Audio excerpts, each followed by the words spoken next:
Lord. Welcome back, Lord. Welcome back, Lord. Welcome back, Lord. Welcome back, Lord. Welcome back, Lord. Welcome back, Lord. Welcome back, Lord. Welcome back, Lord. Yes, welcome back, Lord. Welcome back, Lord. Welcome back, Lord. Welcome back. Welcome back. Welcome back. Yes, welcome back. Welcome back. Welcome back. Yes, welcome back, Lord. Welcome back, Lord. Welcome back, Lord. Dear Heavenly Father, thank you for another chance, an opportunity to sit and talk with your children. Thank you for just giving me the capacity to be able to do it, Father. Thank you for going before me in all things. Thank you for holding my hands, Lord. Thank you for giving me rest. Thank you for waking me up to now. Thank you, Father, for the rain coming in. Thank you, Lord, just for everything. And Father, I just ask as I speak to your children, as I spend time with them, that you would speak through me, Lord, that you would anoint my mouth and my voice, and that you would get your point across to your children, Lord. And I just ask, Father, that you would flow through me, that this would be less about me and more about you. Please allow your children to encounter time with you for them to hear your truths. I am just your willing vessel. So, Father, I ask that you would guide me and keep my speech. And Lord, I ask to the ones watching that you would bless them, Lord, physically, mentally, emotionally. Please fill up their space, Lord. Please inhabit their time, Lord, with them. And just, Lord, let them feel you in every area, surrounded in their cars, surrounded in their homes. Lord, blessings upon them, blessings upon their families. Please mend broken hearts, Lord. Please lift up hung down heads, Father. Please just give encouragement to those who may feel heavy laden or hopeless, Lord. And so, Father, we thank you for all things. We love you in all things, and all these things we thought to ask for but didn't ask, you granted your grace. In Jesus' name, we give thanks and pray. Glory be to God. Thank God. Amen. All right, so welcome back. If you hear I don't want to say, if you just hear noise, rumblings, and grumblings, it is about to start raining here. And y'all, first of all, hello, welcome back. Okay, it is 3 a.m. and so I'm sorry if the voice is not there all the way. Yeah, it's 3 a.m. We are back with another late night, early morning recording. And I want to put this here. I'm probably going to staple this in the Pox perspective as well. But y'all, this week is also Shark Week. And so I've been feeling like I'm going under. So it's been a rough day. And I just need to take a nap. But we are here. I told the Lord if he woke me up, I would indeed do my podcast at this time again. Okay, but with the thunder rolling, I'm like, Lord, am I gonna be able to speak over you speaking, bucko? But we're gonna speak until he shuts me all the way down, I suppose. And so Hello, family. Welcome back, Dandelions. Um, yes, what I was gonna say was the way I'm feeling, y'all. We're gonna have two nicknames, okay? Because I told the Lord last night, not last night, but I was telling the Lord last week, like, why you couldn't allow me to just keep bees. I was joking with him about something I was feeling, and he was like, well, you know what? You can keep the bees, okay? So this is what I mean. At first, I meant keep the bees like literal bees, but y'all, I don't really feel like a dandelion right now. I feel like a bumblebee. You know, bumblebees are very beautiful, but they got a stinger on them, and I just feel a little stingy because it is, that week, that moment. So this is going to be our code language. Hello, Lord. When everything's going good, we're gonna be dandelions, and then when I'm a little bit or we're gonna be the bumblebees, and that's gonna be our secret language. Okay, so whenever we talk, tell me hey bumblebee or hey dandelion, and I will know what kind of moment in time you are having. And don't worry, I'm telling you, staple this in here. This is gonna be our secret language. This is gonna be how we know. The real ones will know, okay? So, hello, bumblebees. It has been a day, but it's well. It's well. The Lord is here. He is among us. So, let's talk for a little bit. And I'm going to go back to sleep. So, our discussion for tonight is, what do you want to be when you grow up? And so I want to read to you guys about 3 women. I want to read to y'all about 3 women.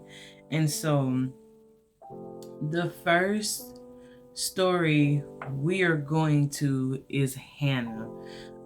This will be in 1 Samuel. Okay, so we're gonna take a look at Hannah. And usually I give context and backstory, but this one, it's gonna explain the context and backstory. So I'm gonna just read y'all the chapter, and then we're gonna talk about it, and then we're gonna go to the other one and talk about it. You know how we do. Okay, so this is starting in 1 Samuel chapter 1 verses 1. Now there was a certain man of Ramathaim Zophim of Mount Ephraim, and his name was it Zophim of Mount Ephraim, and his name was Elkanah, the son of Jeroham, the son of Elihu, the son of Tohu, the son of Zuph, an Ephraite. And he had 2 wives. The name of one was Hannah, and the name of the other was Peninnah. And Peninnah had children, but Hannah had no children. And this man went up out of his city yearly to worship and to sacrifice unto the Lord of hosts in Shiloh. And the 2 sons of Eli, Hophni and Phinehas, the priests of the Lord, were there. And when the time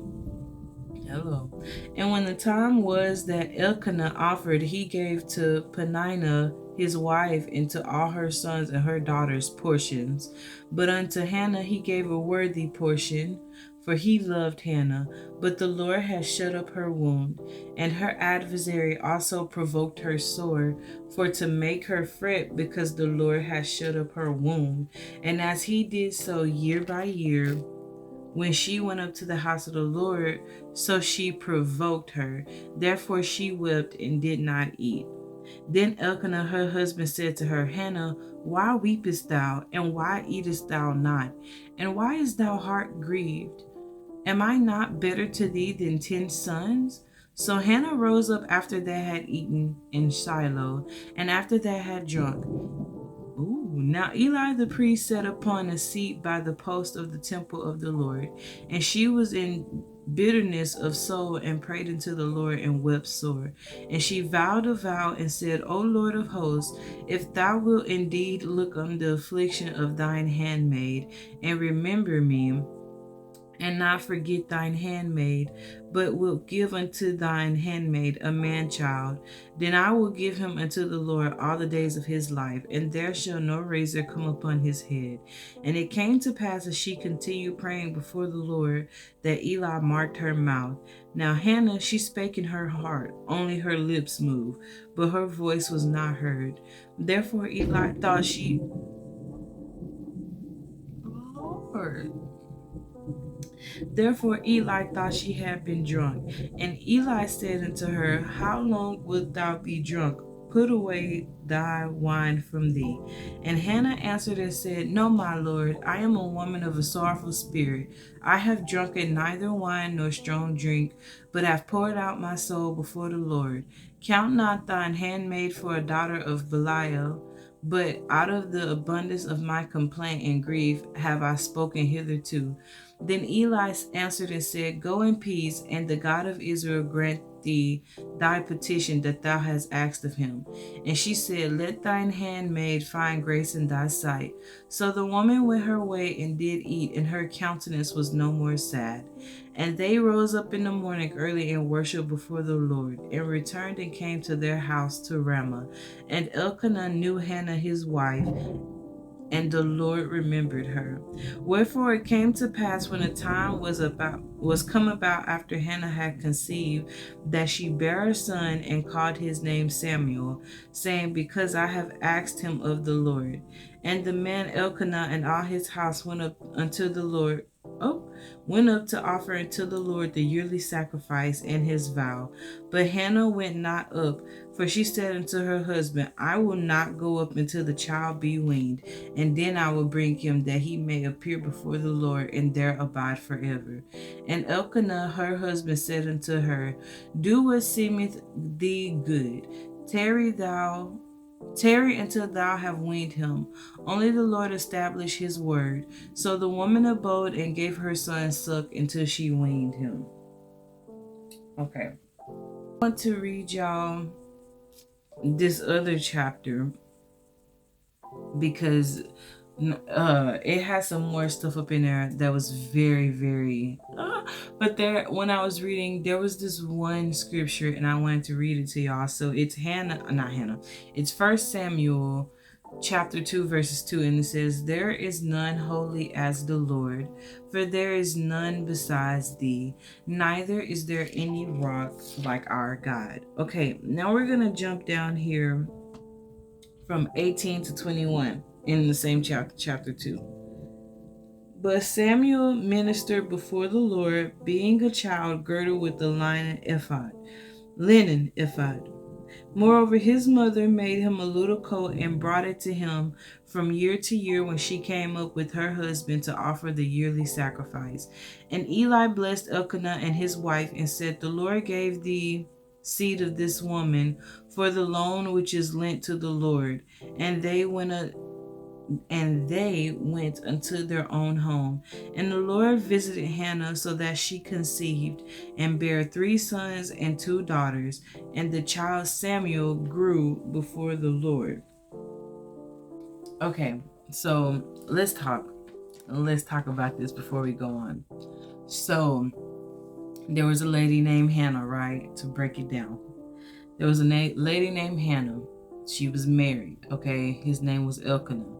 Elkanah was married to her and Peninnah, and Peninnah was just getting blessed, like she was just popping them babies out left and right. It's kind of like a replay of Leah and Rachel, Jacob's wives. Leah was bearing the whole world, and it seemed like Rachel could not catch a break and just have her children in peace. But and so, Hannah, she wanted a baby, and Peninnah kept picking at her at the fact that, like, she didn't have a baby. Once again, how Leah was kind of picking at Rachel when she didn't have a baby. She'd do things, Rachel, like, she wouldn't let, not Rachel, Leah, it was one part in the story where, like, Rachel asked Leah's son for, like, some fruit, and Leah was like basically giving her grief about the fact that she was asking for this fruit. And so anyway, she had to compromise in order to get what she wanted. She had to heed to Leah, because Leah basically wanted more time with Jacob, and Rachel was the one who could make that happen. And so here in this version of the story though, Hannah, she wants a son, and she is just sad, and she's bitter about the fact that like Peninnah has children and she doesn't have any children. And so Elkanah, her husband, is like, why are you so sad? Like, am I not worth 10 sons to you? Because he doesn't understand, what her problem is. He feels like he should suffice her, but it's one of those things where it wasn't that he didn't suffice her, but she longed for a child. She longed to have a baby of her own, and she longed to bring life into someone, to love a child, and so it gets to a point where Peninnah picks with her so much, she goes to take refuge in the Lord, and she's like, listen, buddy old pal, my God, she's like, I want a baby, and if you give me a baby, there's going to be no razor that comes up on his head. I'm going to give him back to you. He's going to be yours. And Eli, he's sitting in the temple and he's watching this girl just move her lips, and he is thinking to himself and to her like, lady, what's wrong with you? Are you mad? Like, what are you doing here? And so Hannah's telling him like, I'm not mad, okay? I'm just talking to the Lord because I got a lot weighing on me. Sometimes you just have a lot weighing on you, and you have to talk to the Lord to get it out, because you're like, Lord, if I don't tell you how I feel, it is gonna be a thing, so let me get this out. And so after Hannah talks to the Lord, Eli tells her like, your petition has been heard, it is well, right? So the Lord remembered Hannah, and he blessed her to conceive, and she did. She had a son. His name was Samuel, and Samuel grew up in the temple. And so Hannah would go and visit Samuel, but he was really the Lord's baby. And the Lord even blessed her to conceive more children outside of Samuel, because she kept her word and she obeyed the Lord. Okay, so the next book we're going to is the book of Judges. We're going to be in chapter 4.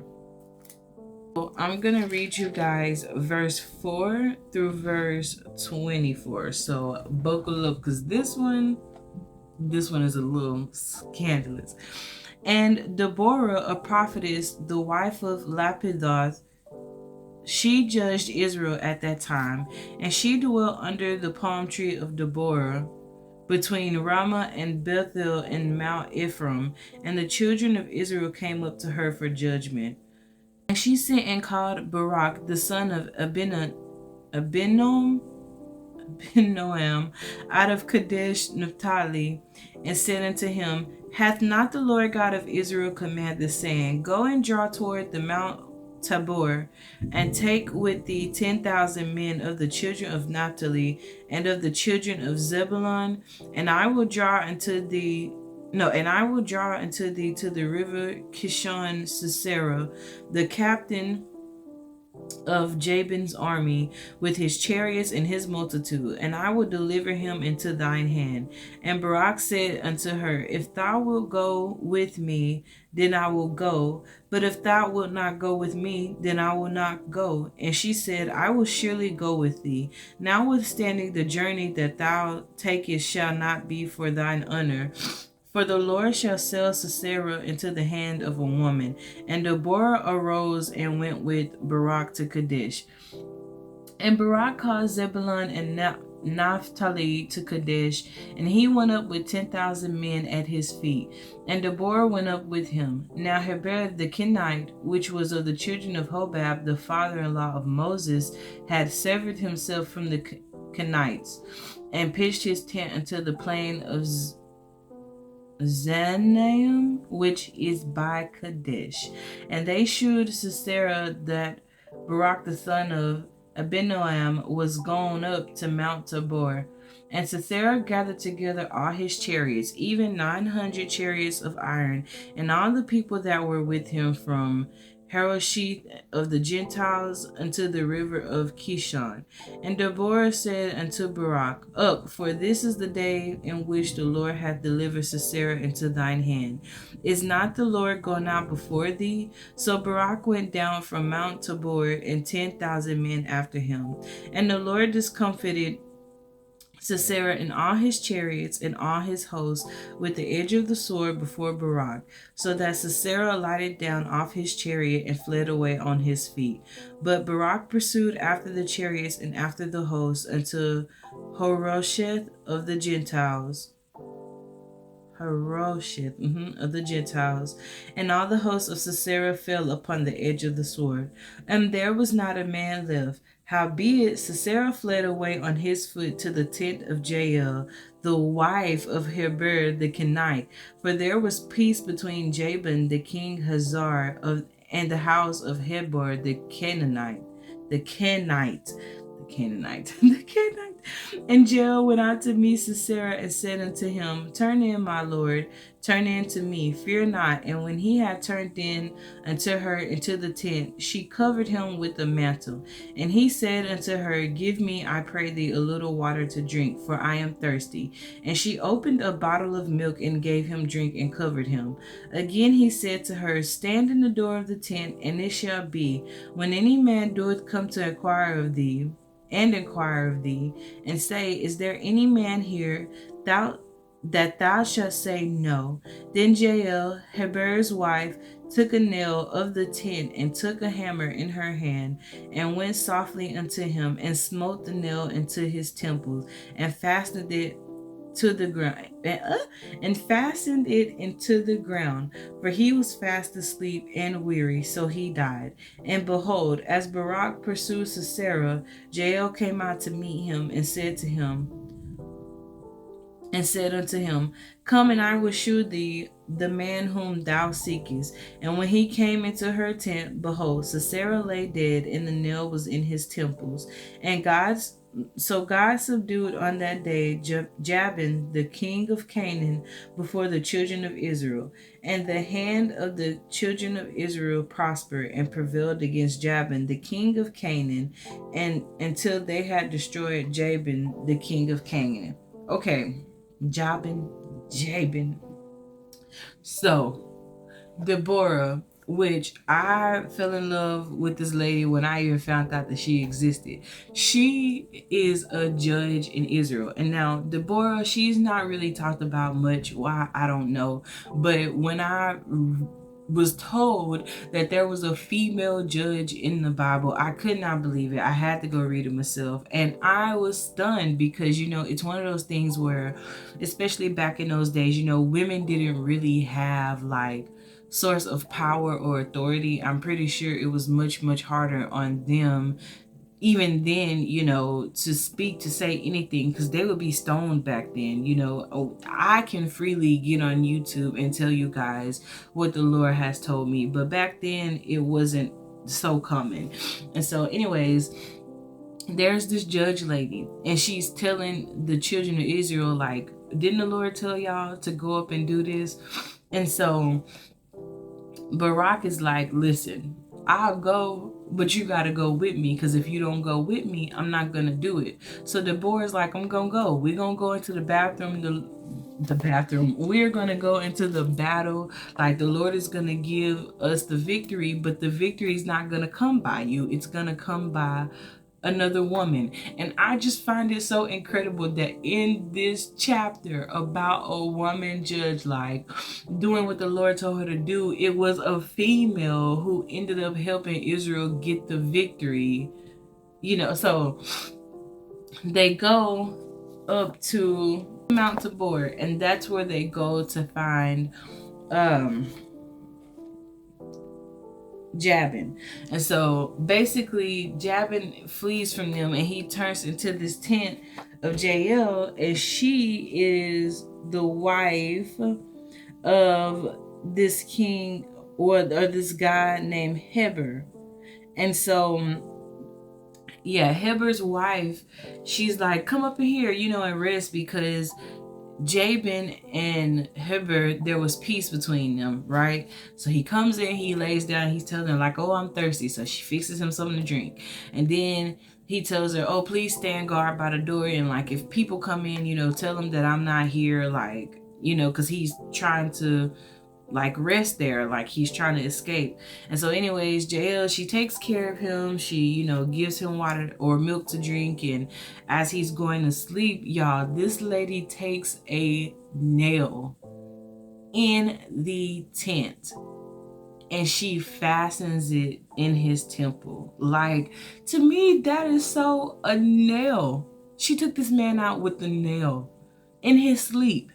She ain't choke him, she ain't do none of that. She just covered him up, fastened the sheet down, took a nail, bloop. Y'all, I don't know. I just feel like, to me, it's like she was low-key an assassination, you know, and well, an assassination. She was an assassin, and it's just kind of like the way she did it, it just blows my mind. The way that lady was just so bad about her business, okay?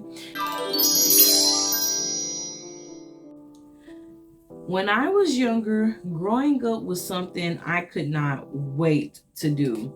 All I really focused on was the freedom part. I'd be free to go wherever, whenever. I'd live on my own, stay up late, and live life like how I wanted. Everything that had once restricted me in life would now be unlimited access by me and my adult key card. I wasn't considering what it really meant to grow up, that I'd have to pay for the key card, for the groceries. Hell, I'd even have to pay for the college. Got to pay for the minor inconveniences on the car, on the house. And in doing so, that means my me time gets cut down. You got to work to provide. Can't just get it with good looks or my student loans would be paid off. I would have a mansion in the hills, okay? So, y'all, when I was a baby girl, and I'm pretty sure most of us are like that when we are kids. You're like, oh, you know, like, when I grow up, I'm going to have this and that. Like, when I grow up, you know, I'm going to have freedom. Parents are not going to be able to tell me, you know, when I can and can't go to bed. Like, I could come and go as I please. I could do this. I could do that. I could go here. I can do whatever, you know, because I'll be a quote unquote adult. Because when you're younger and you see your parents living life and other adults living life, you just get this impression that, like, once you get grown, there's like, the world is your oyster. And it's not that the world is not your oyster, but once you finally get older and become an adult, you realize that like life can be rough. And so I remember at one point when I was coming into like my preteen years and stuff, I would hear a lot, oh, don't rush to grow up, you know, like take your time. And I'd be like, the brakes are pumped. Like, I don't want the responsibilities yet. Once I started realizing like, oh, I was like, no. Okay, especially when I had to start getting my first job in high school and stuff.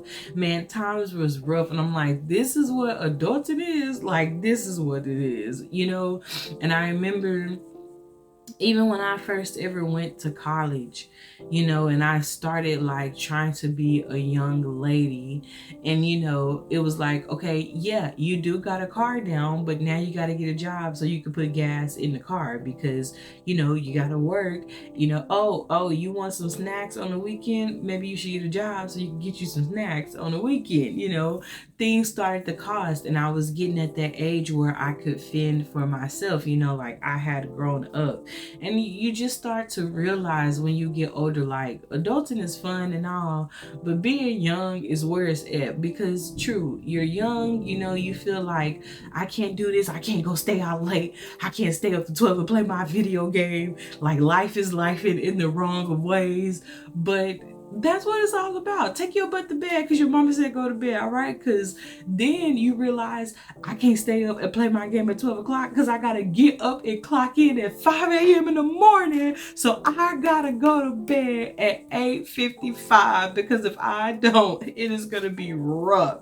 And so, you know, there is still restrictions and there are still things that you can't really do even as an adult because life goes on, priorities change, and perspective shifts. So just know if you're a young person and you're like, I cannot wait to grow up and rock this thing and be in my 20s.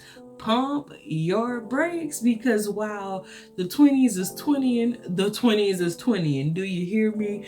Bills, bills, bills, gotta pay all of my bills anyways.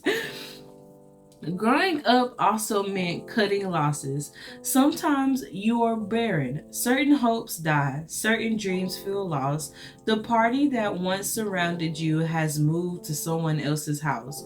Growing up means things change. You are not the same you anymore. So as you grow and change, your environments have to as well. And so I want to read y'all this scripture that really stuck with me and tied into this. It is in Luke chapter 5. It is verses 37 through 39. And this is Jesus speaking, and he says, wait, let's go back to 36. And he spake also a parable unto them. No man putteth a piece of new garment upon an old. If otherwise, then both the new maketh a rent, and the piece that was taken out of the new agreeth not with the old.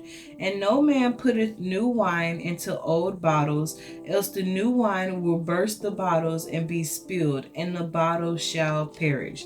And so what the Lord is saying is that new things cannot go back into old spaces. They have to go into new spaces. And so as you are starting to grow in your life, like in your walk with the Lord, you start to change, right? Like at some point in your life, you're going to change.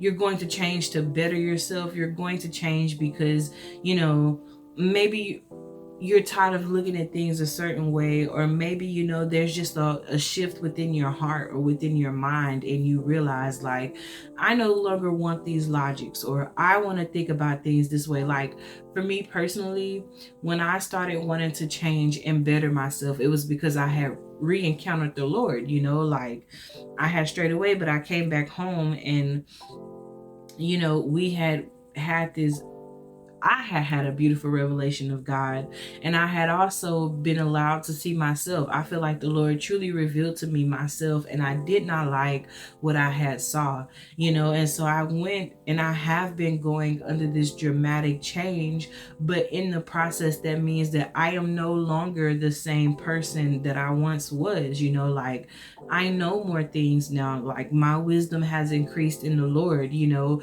certain things that used to bother me don't bother me anymore, you know, certain feelings that I've had about things, or even certain outlooks on life that I've had, it's changed because I am no longer the same. I am new. But when you are new, you have to stay in the land of the new. You can't keep going back to what was, and you can't keep dwelling in the past, because old things cannot inhabit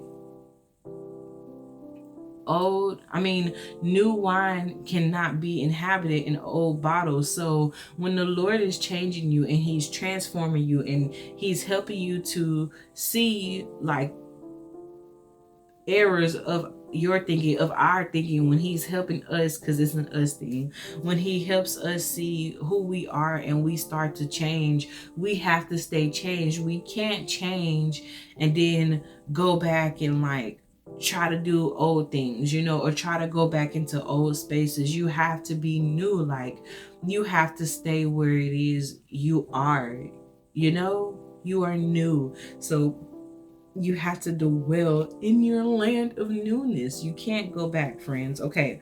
When I decided to change and restate my marriage covenant with God, that was hard. I went from wanting every fine thing to wanting nothing. And I was like, man, all right, we are glowing. Then the craziest thing happened. It's like my hormones went into overdrive. I went from losing friends to trying again, only for me to be the one with my best foot forward. Yet I am the only one. It's hard to move on. It's hard to walk forward when it seems like the land is barren and there is no way through. Still, there is this exciting part. When you grow, you see changes. Things are not the same physically or emotionally. So, when I first decided, like, I was gonna stop watching porn and indulging in myself, once again, that was something that I had wanted to break off of me for such a long time. It was something that, I cried about, I complained about, I vented about, I kept dragging myself into it. But, it was a cycle, and I knew eventually it was really something that I wanted to break with the Lord. And so when I first ever recommitted myself to Him, and I stopped writing smut and I stopped watching the movies and everything like that, y'all, it was great. Like the whole first year, I was like, peaches and greens, Lord.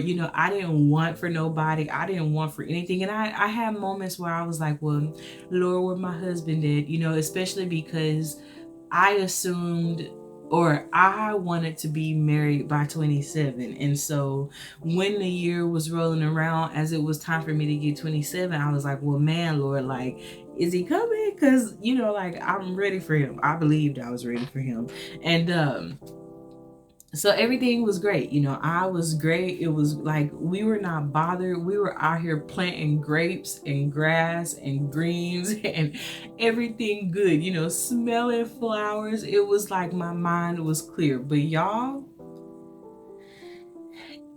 it seemed like after I hit my year mark, and I mean, I have had times in general where, of course, the flesh be trying to flesh, but especially after the first year, I thought that it would just be like it was the first year, that there would be no more temptation. I would just be fine, like I was tried and delivered. I was set free. But y'all, I always say this on a Pox perspective.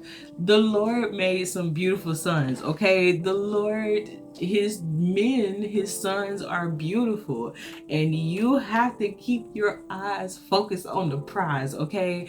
And I really wanted to put this in here because, we all have our forms of temptation to deal with. And at one point, I guess I just thought that the temptation was gone from me. Like, I never thought that, like, I'd have these feelings. I didn't think nobody would get under my skin and make me feel things like I'm holy, I'm set apart and righteous for the Lord, But hormones are a thing. I'm trying to see how to say this because I really don't. Even in the joking, I want you to understand, like, you're going to desire and yearn for things in life, and it's nothing wrong with that. As far as what you yearn for, it is how you go about in your yearning. You have to decide in those moments, am I going to wait for the Lord and do it right, or am I going to try to do my own thing and get caught slipping? And so I just find it incredible that, I went this whole period thinking like that was basically the rough part, because when I first started out, it was hard, of course. I won't say, well, yeah, maybe like the first 3 weeks was just the roughest for me. But I think that's because it had become so much of a big part of my life. Like I did it every day, every other day. I'm telling y'all, there was like not a consistent month in my life where I did not watch, porn or anything like that. Like when I tell you it was like a consistent part of my life, it was consistent for so many years. I'm talking about every month, every other day, like every day. Like this was something that I was stuck in. Like it was bad. I want you to really understand it, that it was just rough out here, okay? And so when I took that whole year off, I'm like, man, some days are rough, but it's okay because like we're with the Lord. But it's as if once I passed that basic stage, I went up a level and I was like, oh, who are these enemies, Father? But I had to grow up, and when you grow up, you're growing up because the Lord promotes you from one test to another test. And I thought that preachers was just talking when they said that, okay? But I have seen for myself that when you defeat a giant, it's like a video game. You defeat one giant to go to another giant, and you think that like those are it, but then you got the final boss, and you're like, wait a minute, Jesus, this is not what was supposed to be happening, Lord. But you will grow, okay? Anything you are facing, anything you are going through, anything you are feeling like, take it to the Lord and truly talk to him. Like there ain't no shame in my game. Sometimes when the flesh be wilding, okay, and she be wanting to get out there, I'd be like, Lord, take it all away, okay? Help me. You gotta talk to the Lord. You gotta be honest with him, because he see your brain. He knows what you're going through. He knows what you feel, and he knows what it is to feel what you feel. And so I just be like, Lord, your sons, Lord. And the Lord be like, no, you, my daughter, I need you to focus less on them and more on me. Like, focus on me. Really funny to me, to think that, like I say, I just thought all of it would disappear. All of my wants, I just thought it would be given back, to the Lord. It'll be gone, that the flesh wouldn't be fleshing. But y'all, I'm just telling you, in the kindest of ways I can. And who knows, maybe for you it's something else. Maybe it can be that drink that you're trying to put down, that you're really trying to walk away from and let go. And maybe you have, but you're coming upon a point where you're starting to think like, oh man, what if I just don't do it? Stay away from it, okay, bucko? If the Lord has delivered you from something, stay out of it. Stay away from it. Don't even look back at it. Don't go back there. Get out of that land. You're new, and it's hard, okay? It's some moments and some times and spaces where you're like, this is, I'm right there. Like, I'm minuscule right there. And you're like, Lord, I need you to come in and rest with me, because I cannot do this on my own. And yeah, you just have to be careful, man. Like I just want you to get it. I want to joke about it because it's easy for me to joke about it now, because I know myself. And like I said, I know when my flesh be trying to overthrow me, all I can do is talk to the Lord. And I used to feel, I guess, very bad about the fact that like I had these feelings and urges inside of me, and not feelings and urges, and I think one part of me that really just, I started feeling bad about the things that I was feeling. But I think more or less it's because it's just told to you, oh, you shouldn't feel that, or oh, you shouldn't want that. But it's why you shouldn't feel it or want it. Does that make sense? Like, once again, for me,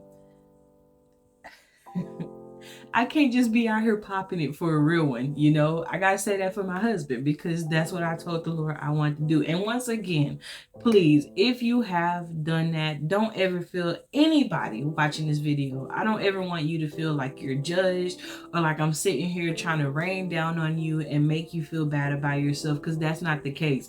I am speaking about me and what it is that I have promised the Lord and what I am trying to work through with him. And so I don't want anybody to feel like I'm talking down on you, because at the end of the day, it is your life and you have to live your life accordingly to what you think the best course of action is. But for me, I promised the Lord that, I would wait to marriage. But I'm not going to sit here and tell you that my flesh don't get in the way, and that if I see something catch my eye, I may turn my head and the Lord is like, I need you to get it together, because we are not going that way. That is not what I told you at the moment. That is not your prize. Don't put your eyes on it. Let's keep going, bucko. And so you just have to be wise, and you have to follow the Lord, and you have to know the reasons why you are giving up certain things, or the reasons why you want to change your life, for the better. I hope that makes sense. I hope that that's a good example. Like I said, you can be fighting any sort of temptation. Like, even outside of that, let me give you another one. I used to chew cotton really, really bad, especially when I was younger. And so I am anemic. Okay, so I have to have iron. But at the time, I did not know I was anemic. I just used to really love to chew on cotton. And it really just started out something innocent, like, I wonder how this tastes, because I don't know. My brain is just wired like that. And if I want to know how something tastes, the repulsive side of me will indulge in something just to see what the outcome is. So another lesson, it is nice to be curious, but don't be overly curious about things, because I used to like stuff my cheeks with cotton and just like chew on it. And I don't know, like, have you guys, or when you go to the dentist and like you have to get your teeth pulled and stuff, and they have to put that cotton in your mouth, like, so you won't bite down on your tongue or anything, and to stop the bleeding. I don't know if that fed into why I started like liking to chew on cotton or what, but it got so bad to the point where like I was going through bags of cotton like it was candy. Like, it was just real bad. And I remember I used to be so ashamed of it because my family would pick with me.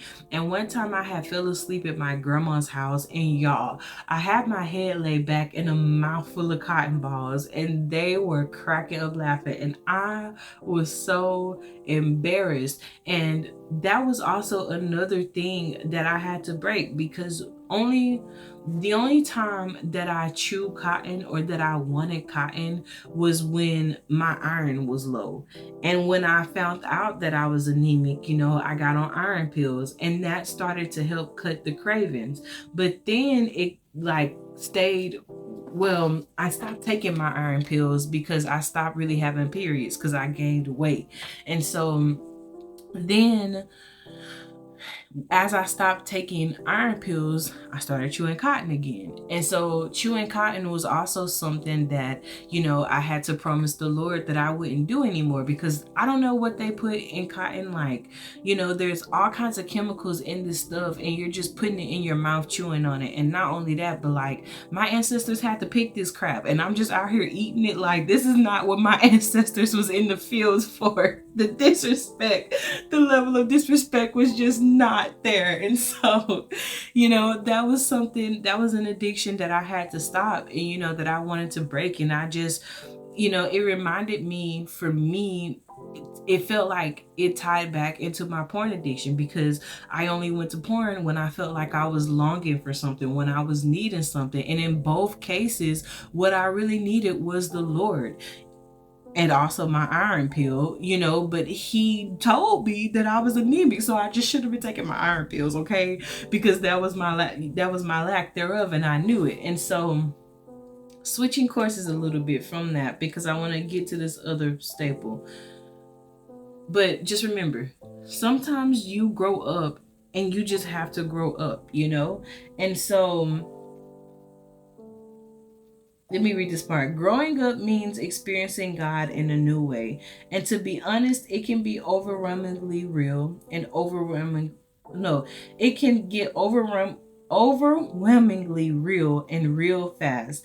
God has shown me things that make me question my own calling. Like, God, it's like this for real. Let me keep the bees, Lord. But you cannot run or hide. Growing up means encountering scary yet new things. When you get to the new things. Okay, so I was also saying, like, in life, as you're growing, and as you're growing up to become like a legit adult, and as you're growing more in your adulthood, you have these different wants and dreams. You have these desires and of what your life should look like. Like I just told you, I wanted to be married at 27. I wanted so much to be different from myself. I was even telling my brother earlier, like, if I had had my way, I wouldn't even came back home from Korea, because I wanted to be in Korea. That's where I wanted to be at. That was a dream that I had. But sometimes we go through things in life and the Lord has to reroute us, and so sometimes dreams we have die. Sometimes it's not even that the dreams we have die. It's just in that season, they have to be laid to rest. Not because it's a no forever, but maybe you cannot handle that dream that you're trying to go for. Like, maybe there are things internally that you have to work out. See, because Hannah, she wanted and she longed for a son and she cried for a son, but all she did was cry. Every year, Panana was up in here making this girl mad, making her cry, and all she did was cry. And I know what it feels like to be a Hannah, because I have had adversaries who all they did was make me cry. And I'd cry about them and complain and complain and cry and cry and complain. And it was like they were picking with me so much, and I felt like they knew that I knew that they were picking with me, and that caused them to provoke me even more. And like Hannah, I ran to the Lord. Hannah, she was fed up. She was tired of just crying, all right, and trying to thug it out with her tears. So she ran to the Lord and cried. She was still thugging it out, but now she was a holy thug, because she took it to the one that could help. And so, even me, I remember when the Lord first told me to do YouTube, I was like, right on. I was so excited about it. 3 weeks in, I was like, this is not for me. The vision he gave me at the time, I didn't know how to manage it. I didn't know how to do it, how to fulfill what it was he was calling me to fulfill. I thought I was ready, but then I quickly saw I was not ready. And so that dream died. And this happened in 2020 when I was trying to start my channel. Here it is, 2023. I ended up coming back at the end of 2022 into 2023, I ended up coming back to YouTube and doing it again. And it's so crazy to think that I'm back here, because once again, this was something that was laid to rest. And there's have been other little dreams, and like even my cosplay ideas, that I do in my digital art, those were all dreams laid to rest, because when I was younger, I used to want to draw. I used to love thinking about being an artist and being able to paint all these beautiful things, especially after looking at some of Dr. Seuss's art. Like, that was what I wanted. But I couldn't really paint. I couldn't really draw, but I didn't apply myself. And so in 2021, I started teaching myself how to draw. And honestly, it's not even me. The Lord used me. I feel like the Lord has mentored me in all things and truly like helped me grow in areas of my life that I didn't even think I could. And it's just so funny because he was the one training me. I didn't have to go search. I didn't have to go, take art classes. He has guided my hand. And even when I first started drawing, it was just to draw because I wanted to know how to draw, and then it just so happened the door opened for me to get back into doing like cosplay. Well, I couldn't afford the costumes, so I had to start drawing all of my artwork, because if you can't buy an outfit, make an outfit, create it with your hands. But it takes time and work, and you have to really be diligent in what it is that you want to do. And even before I started cosplaying again, I was just doing face paint looks, and I would wear my clothes, and then it went from me wearing my clothes to drawing my clothes. But even then, I did not realize at the time because I had started drawing for Wednesday Wellness, and I did not realize that Wednesday Wellness was playing a part into my cosplay. I thought I was just drawing, just to draw a picture, you know, just to have something to do while I'm talking and doing my devotionals, you know. And I'm like, oh, I'm honing my skills just to get better at drawing, so, you know, one day I could do this and that, not realizing that the Lord was honing my skills in my drawing on Wednesday Wellness for my artwork on Friday. You know, once again, these things that I thought had died, they are alive. You know, voice covers that I can do a cappella now and post freely on social media. I used to wouldn't be able to do that because I love singing, I love my voice, but it's one of those things where even though I love it and I think it's beautiful, I do not want to get up here and yodel and nobody else thinks it's beautiful. And I believe wholeheartedly even that stems from like fears of the rejections I've gotten in past, you know, and things that I've had to deal with. But the Lord is my fortress and my refuge. And so just be encouraged. If the Lord is calling you back to something, especially something that you love to do, and you know, like, you know, in your heart, you know, internally, that is where you're meant to stay there and grow what it is that the Lord is trying to grow in you. And it may not always make sense, and at first you may not always see, you know, what it is you're birthing, like this new baby you're holding, but you're gonna have to believe that, like, if the Lord gave you this baby to hold, he is gonna watch it grow up. Like, it is a partnership between you and the Lord. And one thing I keep constantly reminding myself and trying to remember is that the Lord is with you. Like, he already saw your steps even now, and he has the victory. He knows the end. He knows how this is going to go. And so you have to remember, like, the Lord is not working against you. He's not like denying stuff from you because he doesn't want you to have, or because he doesn't want you to increase and grow. No, like, God is for you always. He's gonna always be for you in this life. You know, you are his child. You are his love. Of course, he wants to see nothing but great things for you. You know, no parent, no genuine loving parent wants to see anything bad happen to their child. They want the best for them. They want them to grow up and receive, you know, the things that is for them. And so just be encouraged. It may not seem like much when you first start, and it may seem barren. Okay, it may seem like tumbleweeds are just rolling through your city. Like it's just a dry desert with all these cactuses around. But I promise you, if the Lord has called you to something and you stay diligent and trust him,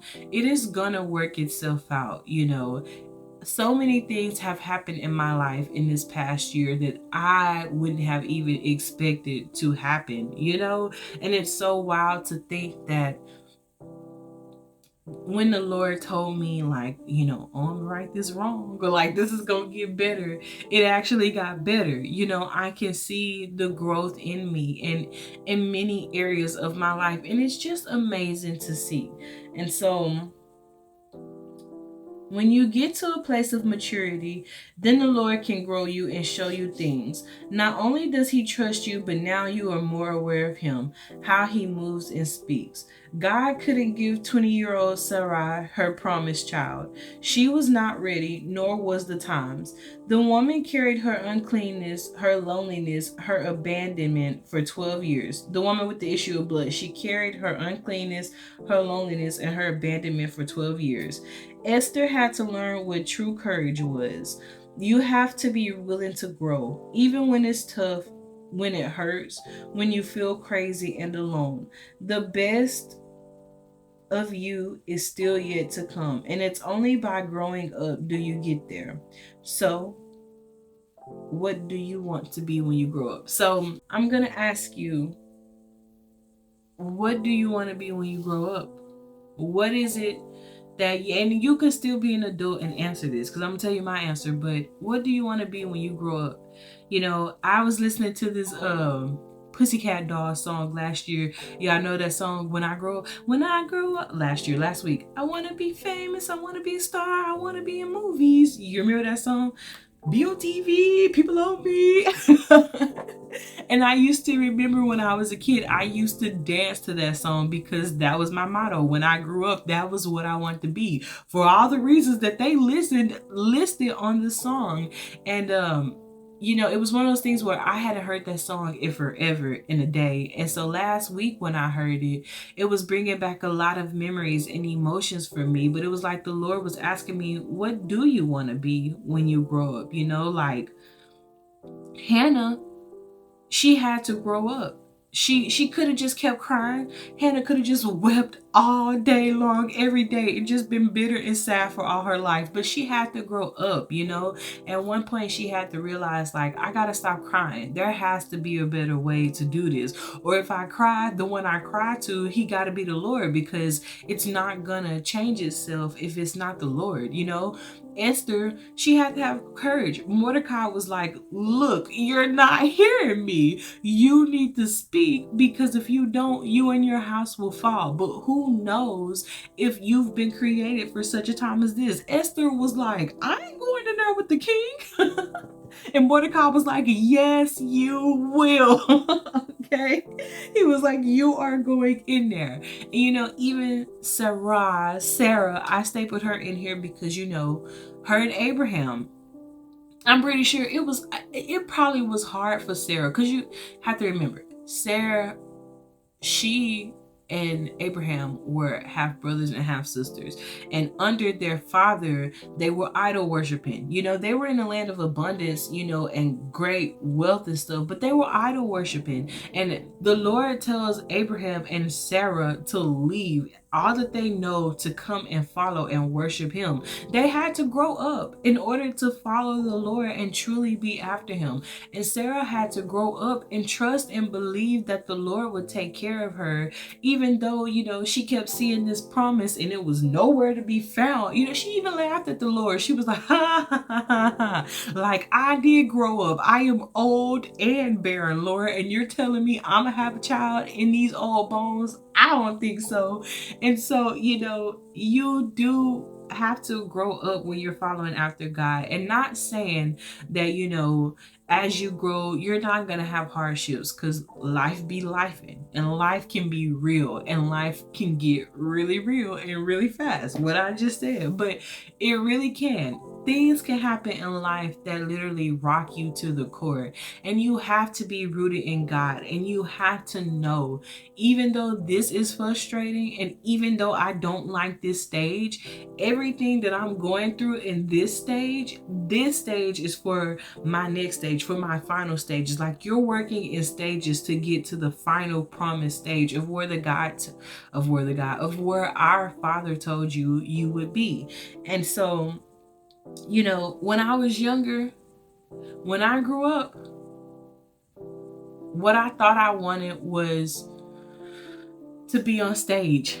I just wanted to be on stage. I wanted to sing to people. I wanted to talk to people.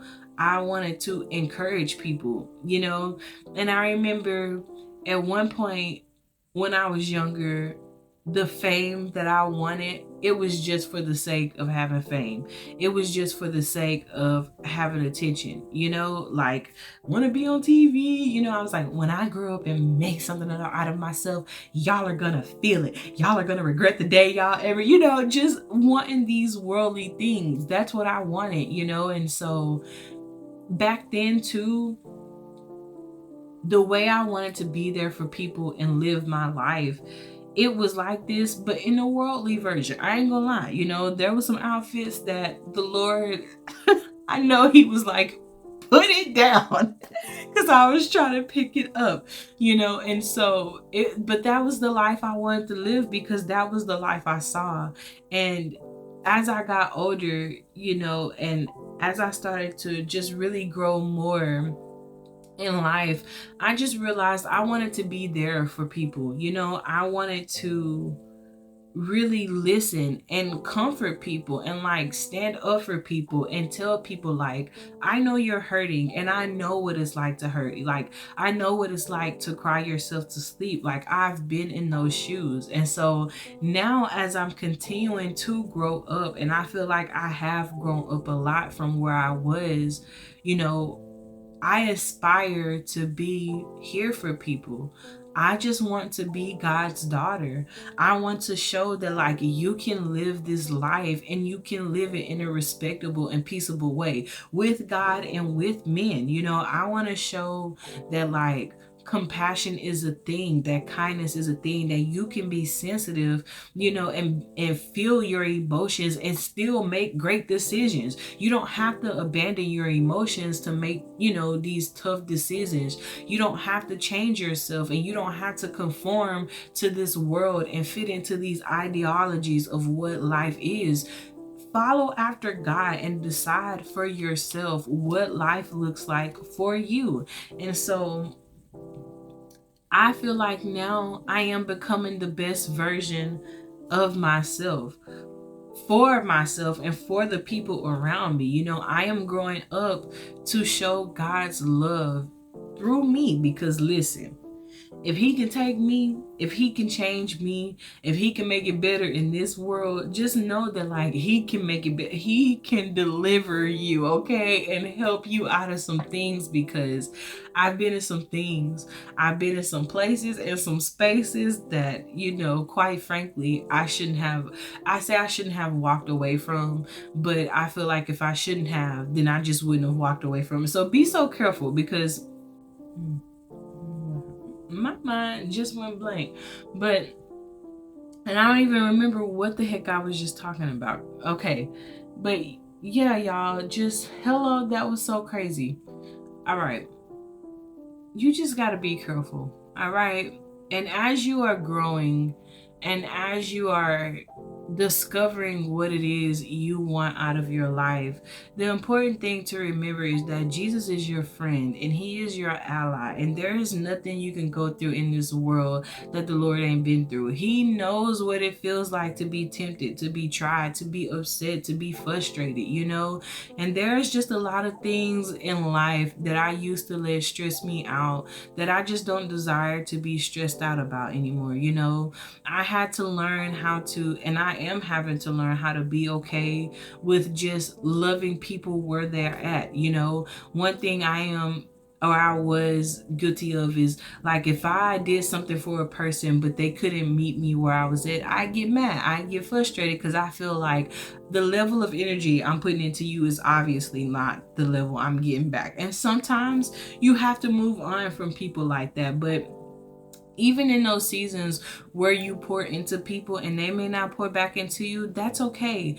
Don't love them and pour into them because you're expecting something in return. You love a person and you be there for a person, to be there for a person and to love them despite how they are treating you. You are loving them because that's your commandment from the Lord, to love him first and then to love your neighbors, okay? And so it's not always easy, and sometimes it can be like but remember, we wrestle not against flesh and blood, but against principalities and high places.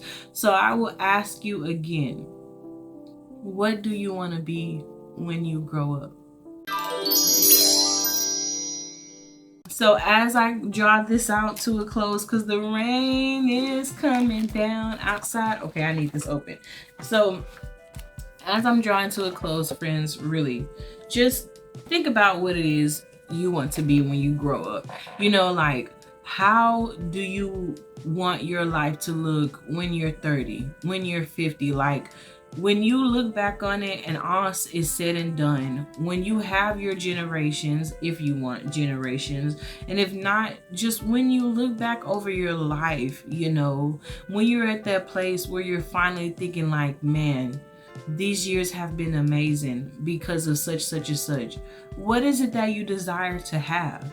For me, I want it to be clean internally. You know, like, yeah, I want a nice car, and yeah, I want these things, but more than anything, I want my heart to be right with God. You know, I want my heart to be right with people. I just want to dwell and abide in a place of love and respect for others and for myself and for the Lord, you know, and I just want him to inhabit me in ways that are different. I want to always share his love and his light with his children everywhere. You know, I want to speak for those who feel like me, so that way I know when it's all said and done, that dream I had when I was younger, it's not that it changed, it's just it only changed in the way I went about it. The dream is still the same, but my methods of securing my dream, it's different now, because I had to grow up and realize the things that I thought I wanted when I was a kid just to want, that's not really what life is about. You know, material things, it's nice to have, you know. Heck, it's nice to have things. I ain't gonna, you know, like say it's not, because, you know, for instance, these rings, it's nice to have, you know, the material is nice. I love rings. This is a green ring. Like, this is a stoned necklace. Like, you know, material things are nice, but it is not as important as we think.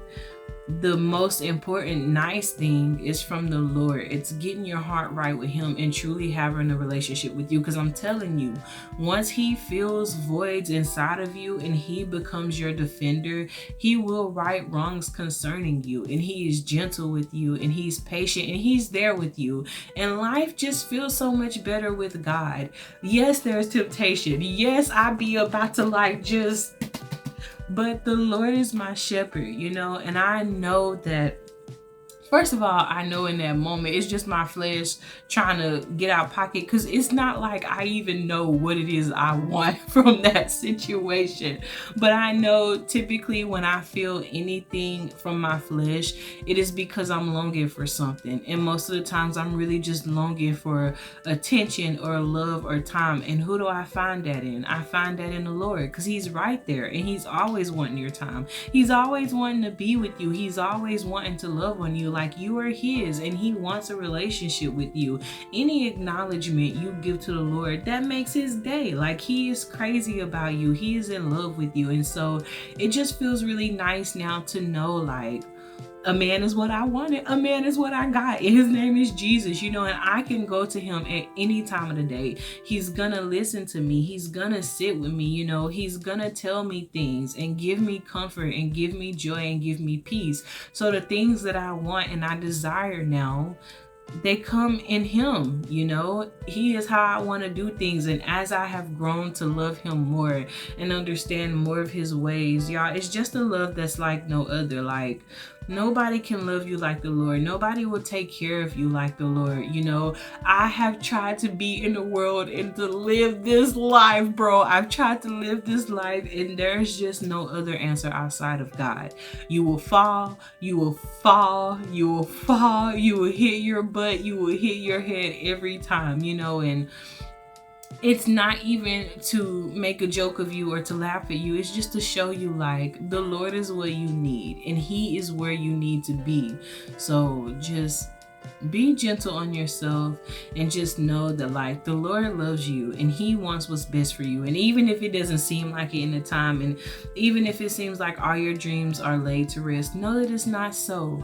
Perhaps the Lord is working out something in you, and he's trying to grow you in this level of new and get you to where you can be, so that you can get all the, you know, blessings that he has promised you, and so that you can be fruitful in the land that you want to be in. A lot of times we want stuff and we pray for stuff, but the level that we are at, we are not able to handle it in the capacity. Because, for instance, things that I want now, or that I wanted then, that I thought I was ready for, now in hindsight, I realized I was nowhere close to ready. I don't even know what it was I thought when I thought that I was ready.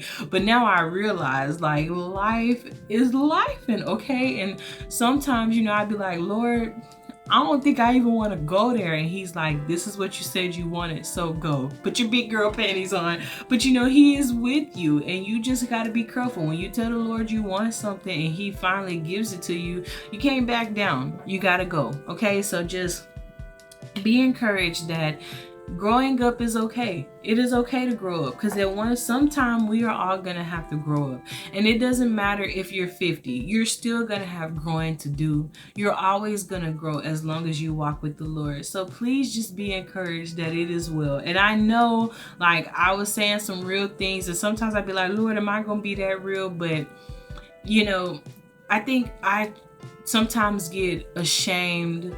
And it's like that spirit of that spirit of shame tries to come on me and be like, you know, oh, you shouldn't be talking about this and saying this and that. But it is what it is, you know, and I don't want to feel ashamed for anything I've done in my life, you know. And I think that it's very important to be very real and say you will be tempted, you know, by certain things in life. And it may not be what I go through, you know. My temptation is something that I have had to deal with and overcome, and yours may look totally different from my situation, but I know what it's like to be tempted, and I know what it's like to have to fight those battles, you know. And so I think too, though, it's important to talk about it, because as a virgin, I've always been made to feel like, oh, you don't know what temptation is. Oh, you don't know what it means to want somebody. Yeah, I do. I may not know like that, because I ain't ever been, you know, I ain't ever completed the whole, but I know what a feeling is, okay? You cannot tell me that I don't have urges because I'm a virgin. And so really, you know, that is just really me trying to comfort anybody who may feel things. You are gonna feel things, okay? Urges, you are a human, okay? You're gonna feel emotions and desires, but once again, it's how you go about obtaining it and, you know, satiating it that really matters. So give it to the Lord and just trust that in the end, he's gonna work it out for your good, and it will be well. So if you enjoyed, please kiss me with the like button. Please comment.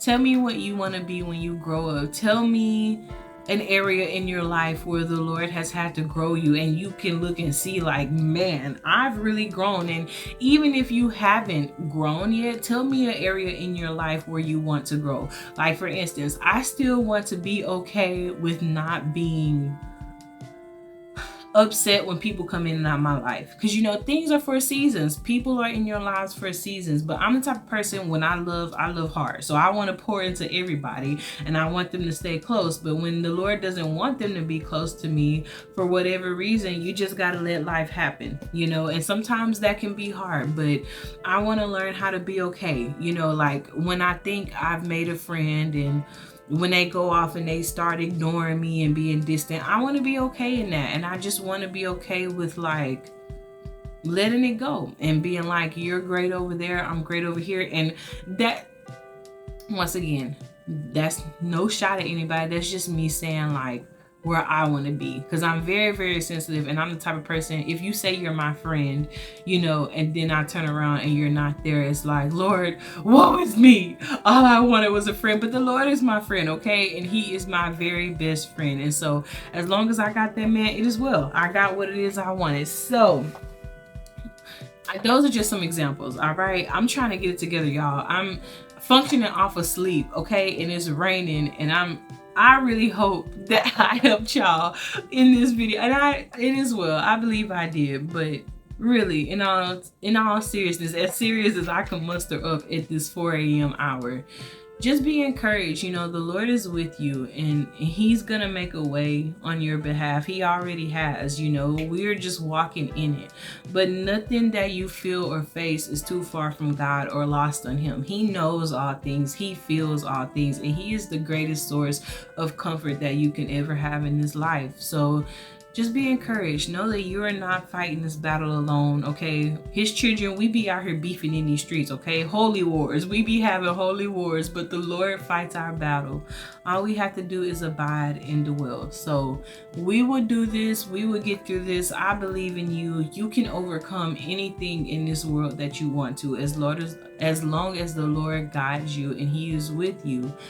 you can't help but be victorious because you got a champion on your side. He's never lost a battle and he never will.